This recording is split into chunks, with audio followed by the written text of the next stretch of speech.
Hello, everybody, and welcome to another edition of the Gridiron Review. Alongside Bill Wagner, I'm Pete Medhurst. Great to have you with us. Youth highlights coming this week. Big game in 9U where Pasadena Chargers, South Bowie got together in what was a decent game. And a lot of times the score doesn't necessarily indicate how good these games really are. Every now and then you get a late touchdown or two that allows the score to expand a little bit. Chargers get the W there, 26-6. And we had a couple of battle of unbeatens in 14U. We had South Bowie get by Powell 13-0. And in 7U, the big showdown, they've been waiting for it for weeks. Brooklyn Park and Old Mill.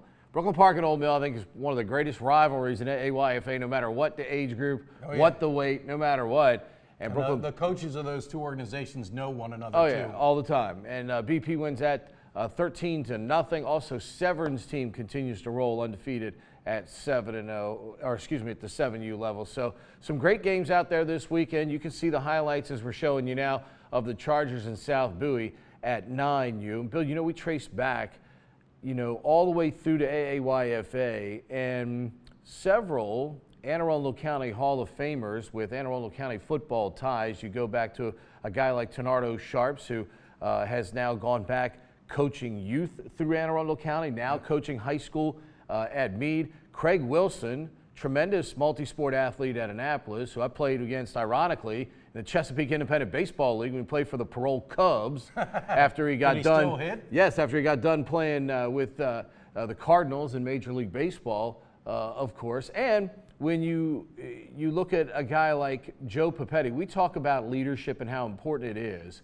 And obviously, I played against Joe's South River teams playing at Southern. And to listen to those guys, more importantly, to observe the other side as a player, there was a lot of jealousy for our colleagues at South River because Coach Papetti took a program from scratch. South River didn't start as a school until 1977. And, you know, within 10 years, he had them playing in multiple playoff games, a state final in 1984, yeah, Kennedy. With Ray Kingsfield at quarterback against Kennedy High School over Byrd Stadium, a game that I went to. And you talk about leadership and how important it is, and that guy was leadership and organization personified and meant so much to those guys at South River as you talk to them. Right. The 29th Annual Anne Arundel County Sports Hall of Fame banquet will be October 16th. Pete, as always, dedicates or volunteers his service to do Master of Ceremonies sometimes. Pat O'Malley has done it, Keith Mills. This year's class, I think, is outstanding. As you mentioned, Joe Papetti started the programs at both Glen Burnie and South River. That alone is saying something, that he was the founder of two programs. He had an undefeated team at Glen Burnie with the great Ed DeGrange, was a Rhodes Trophy winner. Then he left and went to South River to become the athletic director and head football coach, and ended up building South River into a perennial winner. I spoke to Mitch Saplee, who played at Maryland, had a great career in the Arena Football League. He swears by Coach Papetti, loved him. And there's so many great players in the South River days, you know, Al and Archer. I felt bad because I left out Mike White, who was a Rhodes Trophy winner, and I had to add him back in online because he deserved to be mentioned. You know, so many great players that came through South River during the Papetti era. And then Tenardo Sharps was an Anne Arundel County Player of the Year by the Capital Gazette, went on to have an incredible career at Temple. And then you mentioned Craig Wilson, known as a baseball player, but was also an outstanding football player at Annapolis High School. He was a starting quarterback for 2 years and was a Rhodes Trophy winner as well. So we got an outstanding class, and looking forward to the banquet. It'll be another great one, October 16th at Michael's 8th Avenue. One thing before we stop our youth segment, we should take a moment to remember the AAYFA held a golf tournament, which is a good fundraiser for AAYFA, and they have now dedicated that golf tournament in honor of Josh Roach, who you and I both know very well, and he did a great job administering youth football and passed away way too early. And glad to see the AAYFA is remembering Josh with their annual tournament. Yeah, it's been a nice occasion each and every year. A lot of people volunteer their time, of course, as they do in most of these tournaments, and obviously there it's for a terrific cause. Because Josh worked at Anne Arundel County Parks and Recreation, was the administrator of the football program, did baseball as well for years before I took that over with Jeff Porter, and just meant so much to everybody in that office, and great to see people show up for that great cause on Friday. High school football-wise, man, South River, you talk about Coach Papetti, he'd be real happy with this group that Coach Dolce has going right now. Man, David Faust, Sean Leonard, Delvin Johnson on the ground. I mean, they've got the balance you're looking for on offense. Their defense has been stingy, and so far through the first 3 weeks, by far, there's no question the Seahawks right now, the class of football right now in Anne Arundel County, just like the old days back there in the 80s when South River was battling the likes of Annapolis and Meade and all those, and Arundel, all those clubs for supremacy in Anne Arundel County. All right, well, we have highlights from South River beating Annapolis pretty soundly on Friday night, and I was texting back and forth with Coach Eddie Dolce about his team, and he's got a quiet confidence, and he doesn't want to say too much because it's early, but I think he knows he's got the best team he's had since he's been at South River. They go to Arundel this Friday night.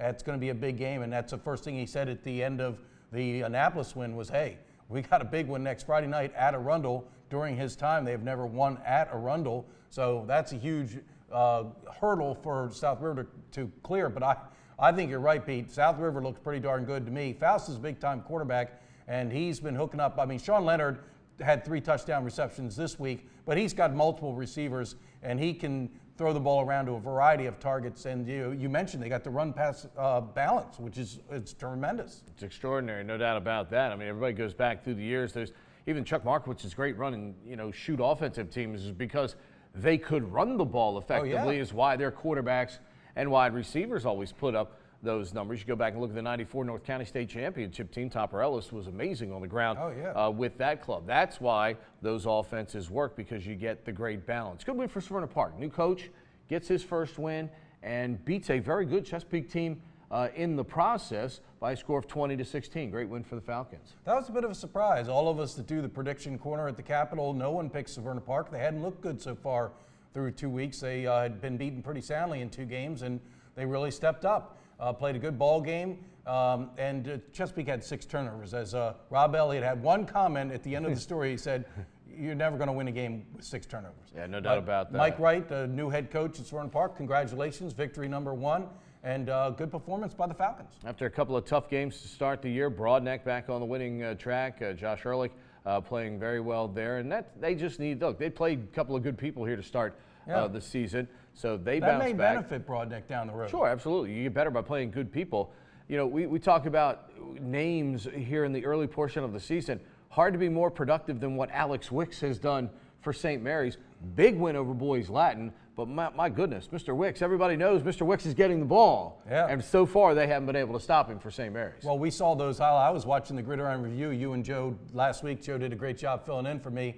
And some of those Alex Wicks runs were impressive on the highlights. He's a good player. St. Mary's did exactly what they did last year. They started 0-2, and now they're into the B Conference, and that was a big win. Boys Latin's always one of the better teams in the B Conference, and so St. Mary's making a statement. They want to win that B Conference again. Coach Padroni does a good job, he and his staff. No doubt about it. Spalding on the short end of a stick against Good Counsel. That's a great game. I mean, it's 2 great powerhouse programs in the private school sector playing each other there. Also, we had Northeast go out on the road, and this is what's happened in Anne Arundel County. We've changed the schedule a little bit, right? Where the smaller schools don't necessarily have to play all the bigger schools. So you've had Southern play a game at Sussex Central in Delaware, play Manchester Valley again this year on the road. 2 years in a row they went to Manchester Valley. Well, Northeast went to Dover, Delaware to play a game. So here's the problem. The problem is for those schools trying to go find games, it's not the easiest thing all the time. So sometimes they got to putt on the road. Yeah, sometimes that's a little bit longer. Yeah, and you ever been to Dover?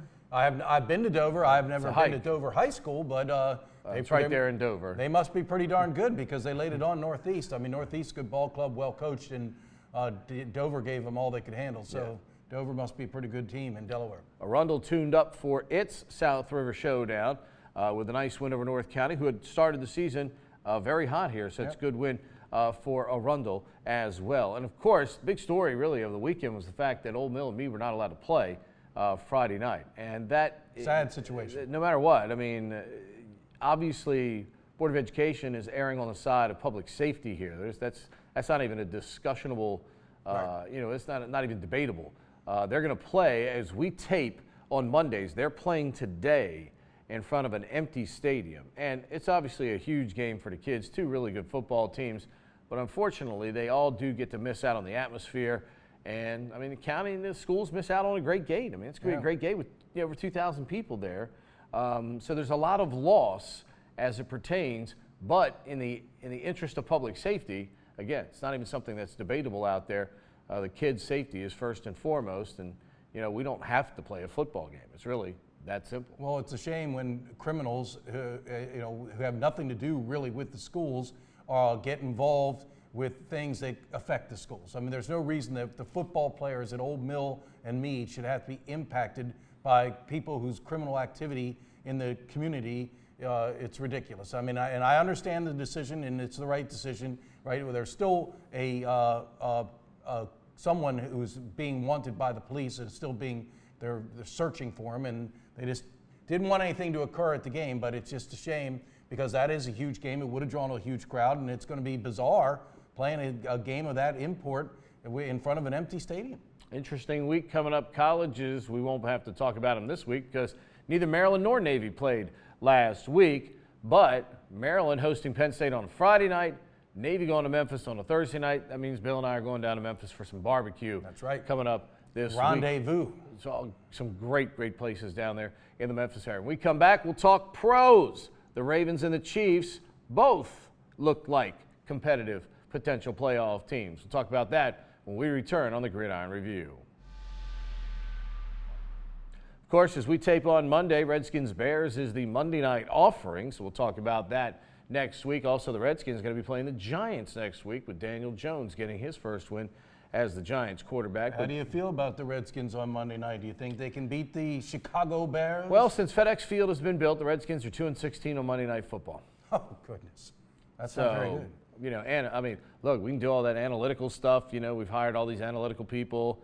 Look, my eye test, as my boy Dick Vitale says, the ball dome index tells me 2-16 is not very good. But Bears offense not very good either, so something will have to give in that game. But we found out the questions. We knew Kansas City was good.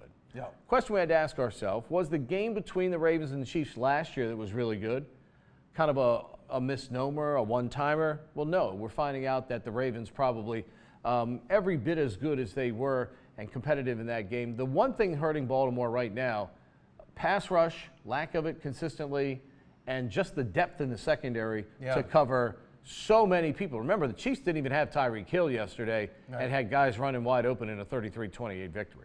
Yeah, well, the Kansas City Chiefs are without question a favorite for the Super Bowl in the AFC. So I think that's pretty obvious. And I think that the Ravens are in that ballpark. The Ravens, to me, look like a solid playoff team. Lamar Jackson's been spectacular. He was great again yesterday. He didn't throw the ball that well, but made plays. I mean, he has given the Baltimore Ravens another element, and their offense is pretty potent.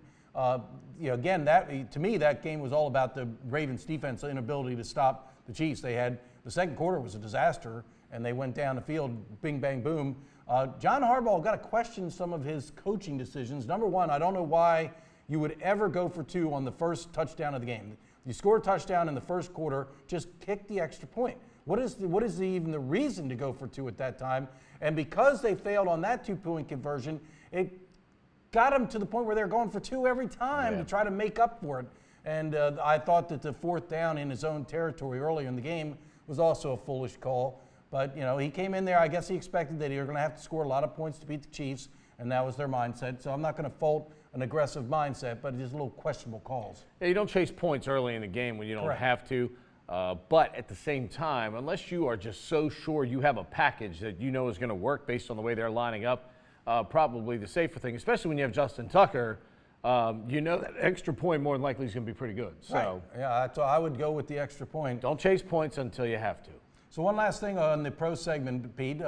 You're on a radio station that receives phone calls from fans, usually Redskins fans. Hello. Is Jay Gruden on the hot seat? I would say Jay Gruden's probably on the hot seat. His seat's getting a little bit warmer. I think his defensive coordinator, Greg Minuski, is probably on the hotter seat at this point because the defense, which was supposed to be their calling card, has not been up to snuff. So I think that's been the disappointing thing so far this year for the Redskins. If they get torched by this Bears offense tonight, oh yeah, that's going to be a problem. Right. The Bears. By the time we tape again, Greg Minuski's not going to be the defensive coordinator. Right. If he lets Mitch Trubisky, I don't know, is Mitch Trubisky still the quarterback? He is still the quarterback. All right, barely. If he lets a Mitch Trubisky-led Bears team score a lot of points and put a lot of yards on the board, he should be gone. Yeah, maybe Josh Norman should be zooming out the door with him. They keep putting him in man coverage, and he keeps getting torched. Yes, he does. Made a lot of money in Carolina because they played a zone package. Just because the guy's good in zone doesn't always mean he's going to be good in man. It's just like basketball. Finding that out. You know why teams play zone in basketball, Bill? Because they can't play man-to-man. Because their players can't play man-to-man. That's Correct. exactly right. So don't blame the coach when he plays zone. It's because your kid can't play man-to-man. That'll do it for us this week. Our thanks to Bill, as always. Our thanks to Mark behind the scenes. And our thanks to you, as always, for watching. Thanks to all the folks that sent in our highlights. We appreciate that each and every week. You know how to reach out to us now. You see the show pop up on the county's Facebook page and everything. If you've got highlights to offer from your games on the weekend, be more than happy to have them and use them here on the Gridiron Review. Until next week, for Bill, I'm Pete. We'll see you next week on the Gridiron Review.